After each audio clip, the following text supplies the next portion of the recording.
We need to understand the real reason why USAID is in Africa. Their sole purpose was to act as if they're coming to rescue Africa. Africa has been the provider. If you look at Europe, Europe cannot survive without Africa. But what they don't tell you is that Africa, through exploitation of its resources by the Europeans, was actually a much, much bigger contribution to the European recovery post-World War II. Nobody talks about that. Let me tell you, we need to look at what's happening in Burkina Faso, Niger, and Mali. President Traore is standing up. He is saying the natural resources in Burkina Faso, they belong to the people of Burkina Faso. African leaders must also say Africa first. That is what African leaders need to look at. Steve Clement. Yo, that's a fact. That's a fact. And we love to hear that, you know. We need to hear that. People need to understand what's going on here. You know what I mean? They think that we are like pulled by our choice, and they don't understand that we are pulled by rich. We are pulled by foreigners country are trying to maintain Africa in the same situation, you know. And we also have a lot of leaders that are playing the game, the Europeans and Americans. So, shout out to Mama. Let's keep pushing. An Al Jazeera journalist conducted an interview with Arikana Chihombori, former African Union ambassador to the United States, and the secrets she shared will leave you speechless and inspired. Let's dive into the rest of the interview. We need to understand the real reason why USAID is in Africa.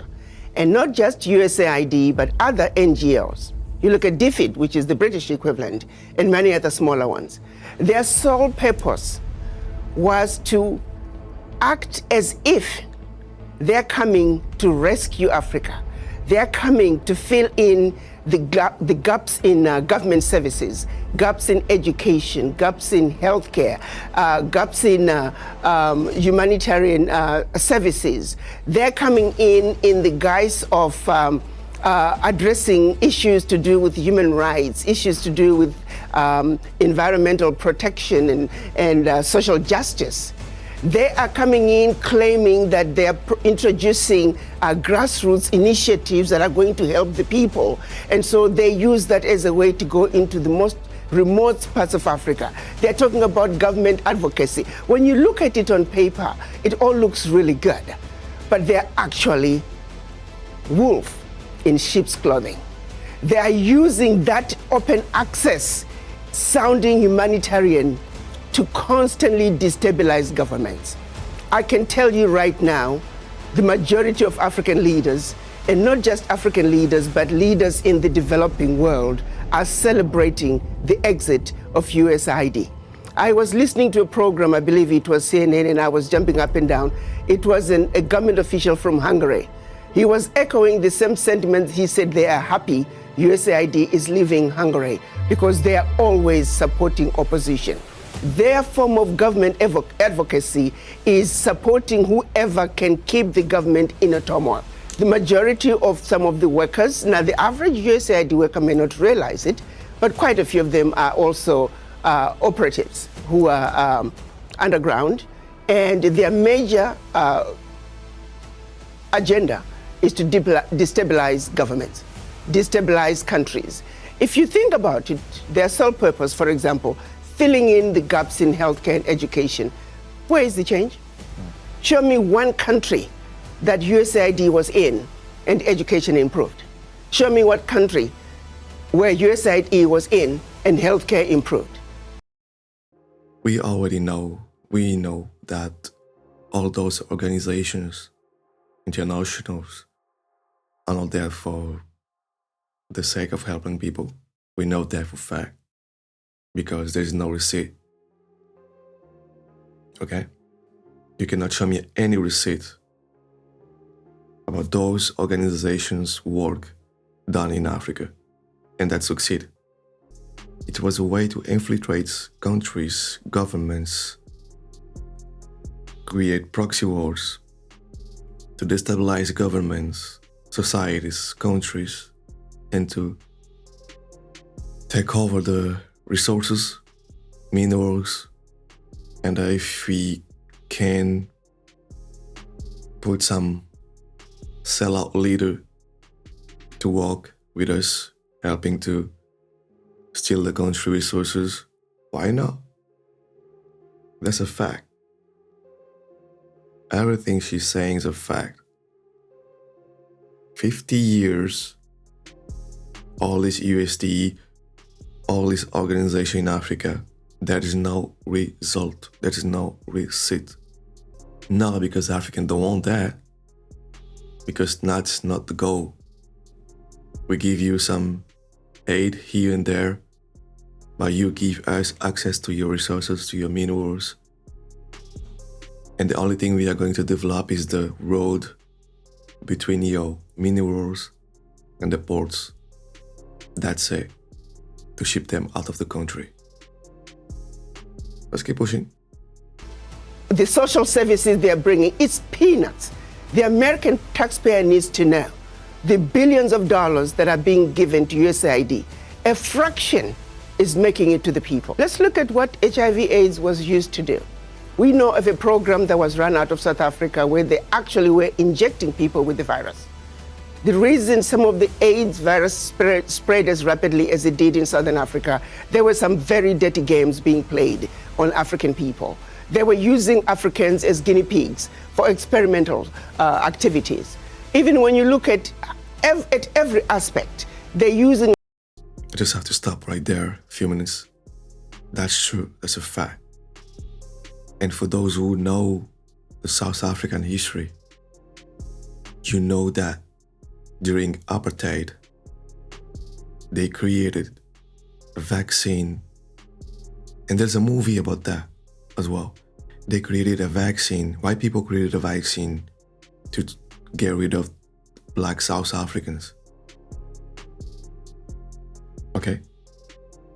A lot of died, but it didn't work. But that's not new with HIV, stuff like that. You know, that's not new. You guys need to remember that. Okay, during apartheid, they also created a vaccine to try to get rid of South Africans, which is crazy.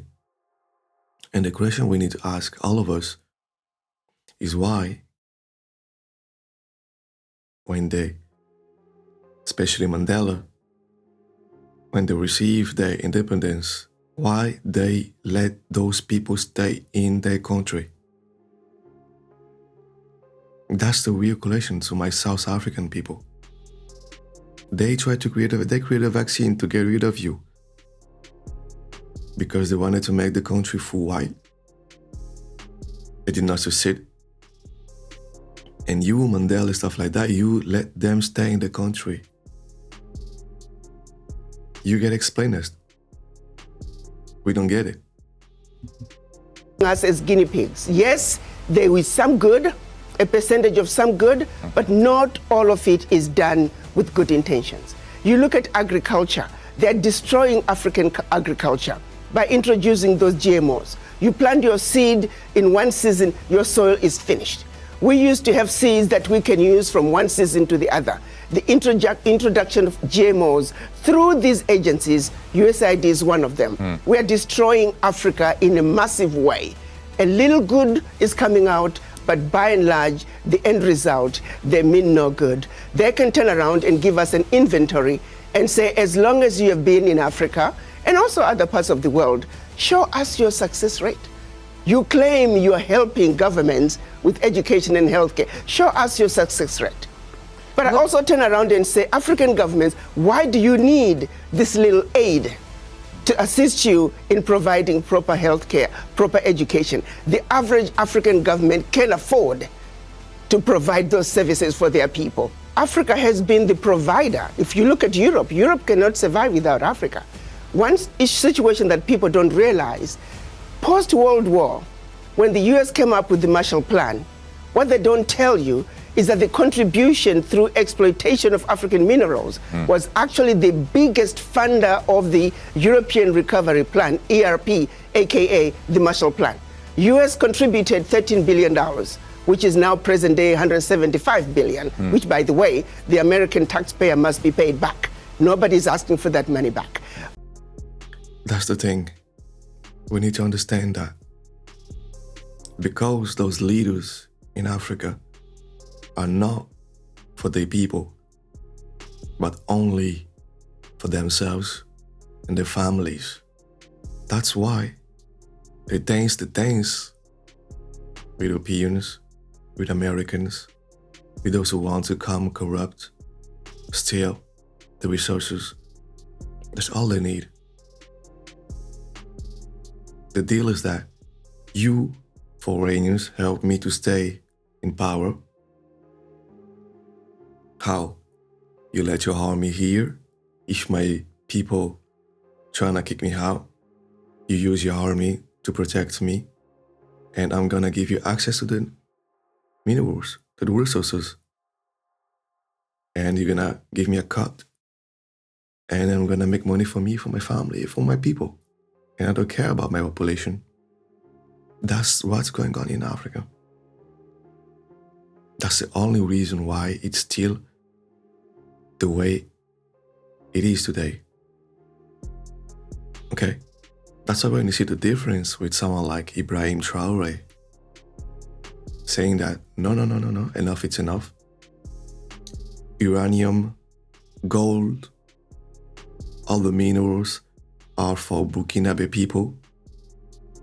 If you want to buy a mineral or resources, you need to buy it. But we are going to transform it here, manufacture it here, and then we're going to sell it to you. And if you don't want those, okay, go elsewhere. And he's changing. He's shaping Africa. Why? Because he's young. He's from this generation. He's 36. This generation, he understands 2025, what's going on. We've seen enough. We cannot keep losing all the time, being at the bottom, poor, everybody laughing at us, being the laughing stock of all the people, all the countries, while we are the richest continent on the planet. No, enough is enough. Those are the kind of leader we need. Young, bold. We don't scare. We want to do business. We want infrastructures. We want roads. We want hospitals. We want ports. What do you want? You want minerals? Okay, let's do a deal. You build that, I'm giving you that. That's it. That's how we do here. Okay, enough with all this proxy war. You arming the groups that are attacking us, stealing our daughters, grabbing them, selling them. No. Enough is enough. Let's keep pushing. But what they don't tell you is that Africa, through exploitation of its resources by the Europeans, was actually a much, much bigger contribution to the European recovery post-World War II. Nobody talks about that. Why does such a continent that did so much to help Europe recover continue to be so poor? Let's be realistic here. Let's not talk about peanuts. Africa does not need the aid. What we need is for those who are exploiting Africa to stop. Africa has everything it needs. If Africa could have contributed as much as it did to the recovery of Europe post-World War II, why wasn't Africa equally developed? I think this is a wake-up call for the African leaders. To the same extent that President Trump is saying USA first, African leaders must also say Africa first. This is a wake-up call to the African leaders to take inventory of what is really happening in their countries. Do they really need the peanuts that are coming in as aid? What is really going out? If I may use the example of what happened in Niger when the government decided they were going to take over the mining of their uranium. The French companies that were mining the uranium were paying the government 80 cents a kilo for the uranium, and then turning around and selling the uranium to the rest of the world at 200 euros a kilo. So that one move from the Nigerian government to say we are now going to take ownership of our own uranium, they went from realizing about $1 billion in uranium resources to over 300 billion a year. Do you realize what I'm talking about? No Huge. amount of NGO could bring that kind of money. And this is only one mineral. Now imagine the country taking inventory of all their minerals and benefiting from their natural resources like the rest of the countries in the Western world. That's what I'm talking about, Mama. I hear you. All you say is facts. Facts are facts. They buy that sense, they turn around and sell that 200. That's a nasty work. You know what I mean? That's a nasty work. And I'm gonna do a video about that. I already had a video showcasing all the Niger, Burkina Faso, now I guess Mali as well, Botswana as well. They all turn around, they say now it's all belong to the people and they're no more selling it. It needs to be manufactured, treated in the country before leaving. That's bold move, that's what we need. She say 1 mineral, and we're talking about 3 billions and more just for one resources. And knowingly that every African country has more than one resources, which means that you can have free school for your people, free uni for your people, free hospitals for your people, free public transportation for your people. Because Libya did that during Muammar Gaddafi. When you want to get married, the states gave you, I don't recall that, but they give you money and a house to start your family, stuff like that. You know what I mean? Cuba did that as well. Free hospital for the people, you see? And I don't understand why African don't do that.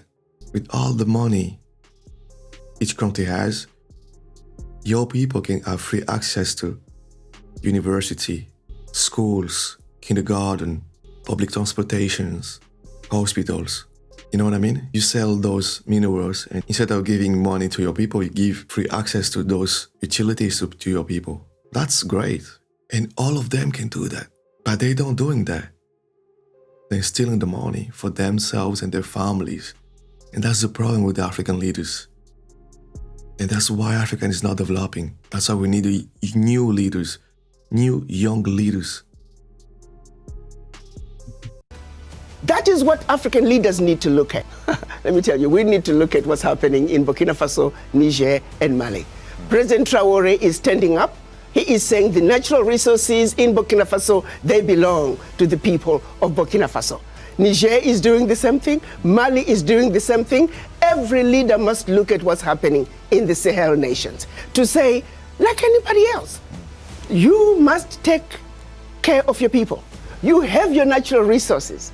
You have everything you need to take care of your people. Why do you continue to be beggars? Look at what is being brought in by not only USAID, but all the NGOs in your country. It's peanuts. It's a joke that the African leaders should continue to be beggars of peanuts when you are looking and allowing billions to get out of your country year in and year out, if not trillions, in natural resources that your people should be benefiting from. It is a wake-up call for African leaders to wake up and say, President Trump is saying, US first, America first. You too must say, your country first, because you have everything it takes. It is a joke. It is embarrassing to see I have not seen any African leader cry over USAID leaving.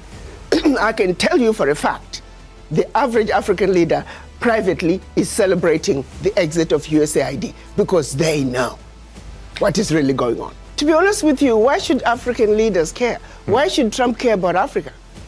He shouldn't care about Africa to the same extent that the African leaders really shouldn't care about a relationship either. If the relationship can be worked out, that's wonderful.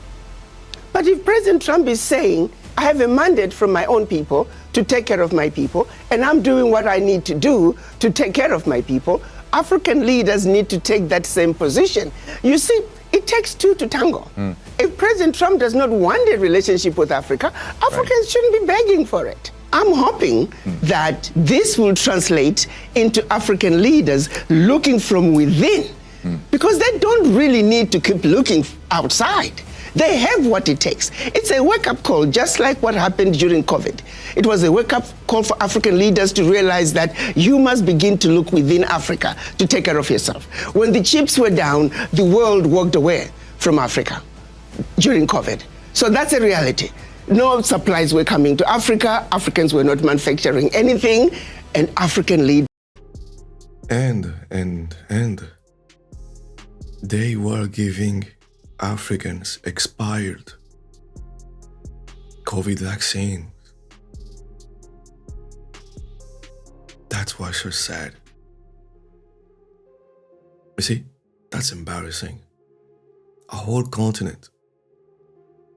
You guys cannot come together, create pharmaceutical center to produce vaccines, painkillers, all these things. That's crazy. And during COVID, a lot of Africans did not have access to those vaccines. And when they started to give them some peanuts, it was expired vaccines. But thanks God, Africa was one of the continents that has the lowest cases of COVID. Okay. Thanks God. So not many Africans died from it, but that was sad because in those moments you just realize that they don't care about you. So why would you care about them? You have everything. Why do you keep developing their country instead of developing your country, your people, to keep your people in your country, your people in your continent? Because it's embarrassing seeing all people traveling across seas, deleting themselves, trying to go to Europe and seeing that the North African countries, the Arab countries, the way they treat Africans, selling them like as if they still were doing slavery type thing. I know in Mauritania there is still slavery there, going on there. And we see the way North African countries mistreat Africans. And that's sad. It's our continent and nobody's talking about that. No president is talking about that. That's insane. That's painful to watch. I mean, we are a continent and we have people on the north mistreating other people just because they have a different skin tone. And we outnumber all of them, which is even crazy. That shows you how weak our presidents are. Poor-minded, weak-minded they are. You're letting your people being mistreated like that and keep doing business with those people. That's crazy. I will stop doing business with those people. You mistreating my people like that? I don't want to see your people in my country. No embassy, no nothing. You stay there. That's it. But we don't have that. We don't have those kind of leaders. Bold, brave. We don't have that. That's sad. Leaders were forced to look from within. This, I'm hoping, is another wake-up call where African leaders also begin to realize we must look from within. But let me underscore this. The average African leader and majority of leaders of developing world, I can tell you, they are celebrating the exit of USAID, and we hope that there will be exits of many other NGOs that are carrying out nefarious activities in Africa and anywhere else in the developing world in order to further the agendas of their governments, which is to continuously destabilize, divide, and conquer. Africans must take a position and protect their turf. China wants to come and exploit Africa, they'll get away with it to the extent that Africans allow them.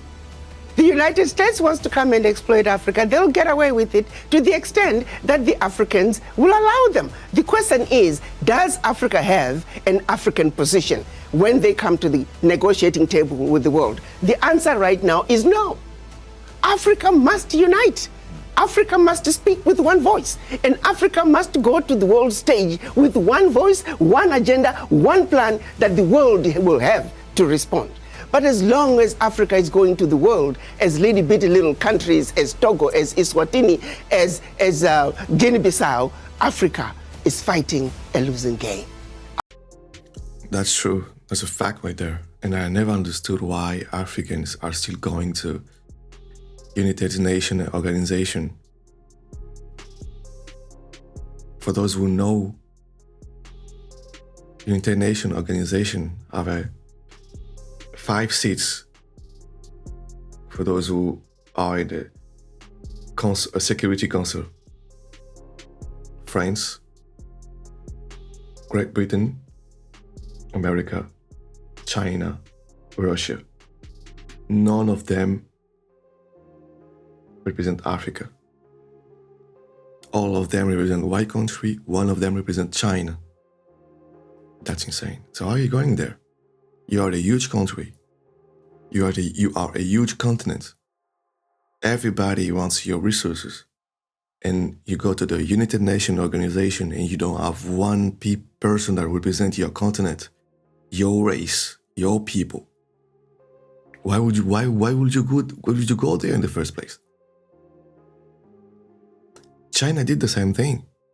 When they started, there were only white countries. China say, I want the seats. They say, no, you broke, you poor, whatever. China say, I'm leaving. And China left the United Nations organization. China left. China said, I'm going to come back if you gave me a seat at the table. And they say, okay, China is becoming the next leader. Let's give China a seat. That's how China became the 5th number.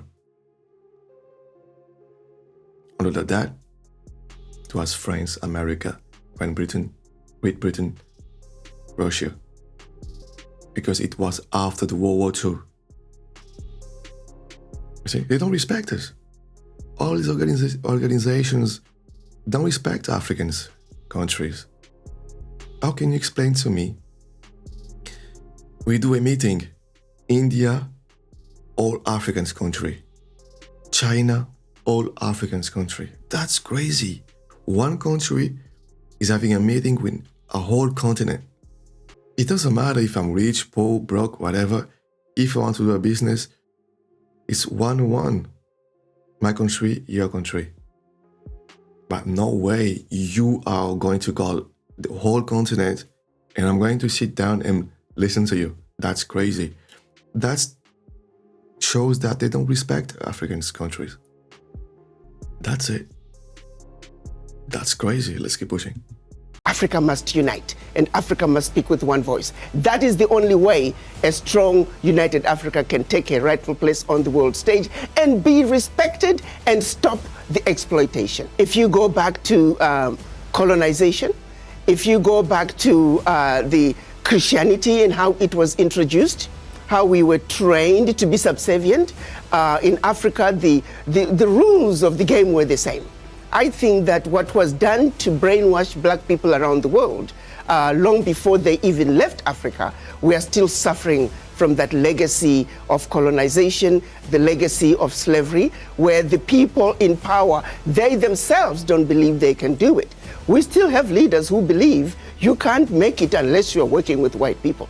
We have individuals who think only something brought in by white people is what's likely to succeed. With that kind of mentality, it is a very difficult battle. Our battle to succeed, to unite as the African continent, it is a battle of the mind. And that's a fact. It's a battle of the mind. Why? Because they started enslaving the African mind. And they started with religion. First, the Arabs came in with Islam. They enslaved the North African people and countries, and they imposed them the Islam. Then the white came in. They started with Catholicism and with the white Jesus. So now your mind is brainwashed because every time you see a white person, you think he's a savior. You think he's the best. He's next to God and you are next to the devil. And they show you imagery that whites close to the God, that black skins close to the devil. And now you start hating yourself, not believing in yourself. The only way to believe in yourself is having a white people around you help you. That's crazy. And I always say you cannot develop your country with other people's religion, culture. That's a fact. Chinese developed their country with Chinese culture, Chinese spirituality, not European spirituality, no Jesus, no Islam, no whatever you name it. Okay? European American, they did not took Native American religion, African American spirituality. They took an European religion. White Australians, they took European culture, European religion to create a country. They erased Aboriginal culture. White in South Africa, they created apartheid. They tried to create a white country with a white civilization, white religion. You see, Arabs, Arab culture, Islam religion. Nobody developed his culture, his country, using other people's culture, other people's religion. You create a cognitive dissonance because you don't know who you are.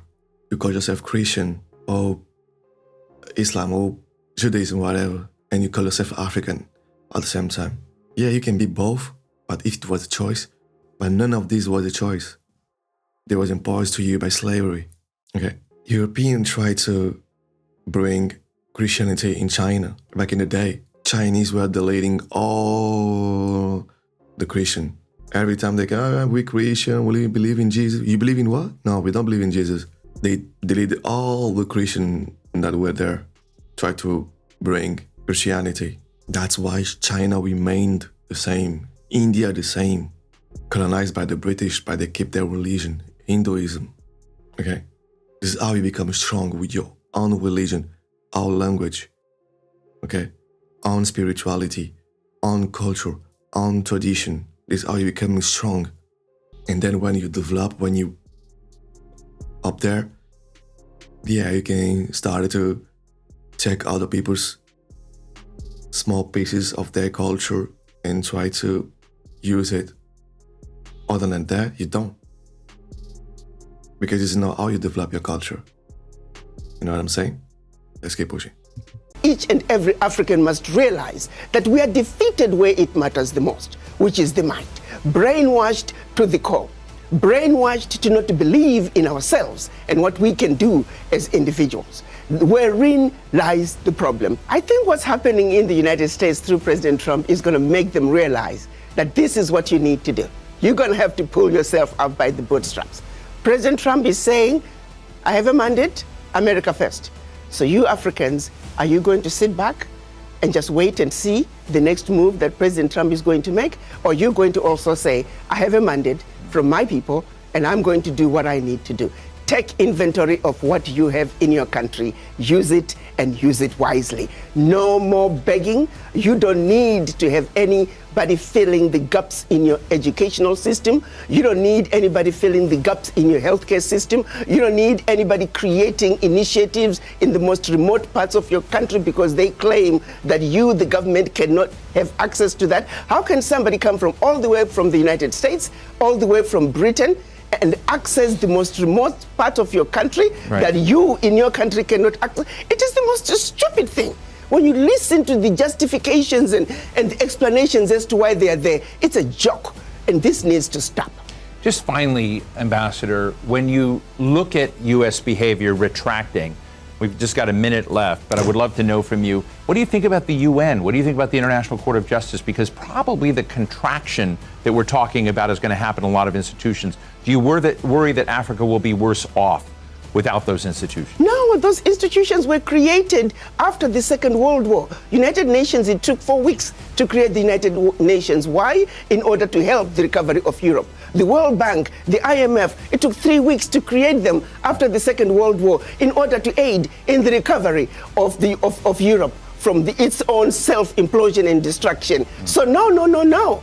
These institutions were not created to benefit the developing world. To the contrary, they were built to steal from the developing world. Their success is based on the failures of the developing nations where they have been stealing from. So no. We must celebrate what President Trump is doing by exiting the United Nations, by exiting the World Health Organization. We need the US to exit the World Trade Organization because they are doing nothing on the African end. They are giving a blind eye to blatant exploitations, unequal, uneven trade policies that are hurting Africa. Facts. Shout out to Arikana Chihombori for the video and from Al Jazeera as well. It's the original place where the video comes from. Yeah, guys, you heard that. I want to know what you guys think. What are your opinion about those things that were said here? Yeah, let's have a chat. Let's talk. Let's exchange ideas. And everything she says is a fact. And we need a new African mindset, a new African vision. We need new leaders. We're tired of all these old leaders, 80 years old in the power. No. We need to leave. We need the younger leaders with a new vision for Africa, for the development, for the betterment of the Africa and its people. So yeah, guys, let me know what you think. I want to hear from you. I've talked enough, but otherwise the video is gonna be long. But I want to hear from you. Let's exchange in the comment section. Please, guys, don't forget to subscribe, to like, comment below. It's free, it's easy. You subscribe, you like, you comment. It helps me. It shows me love, and yeah. And watch the next video that's going to pop up here. And one more time, take care of you and the family. Till next time, peace out.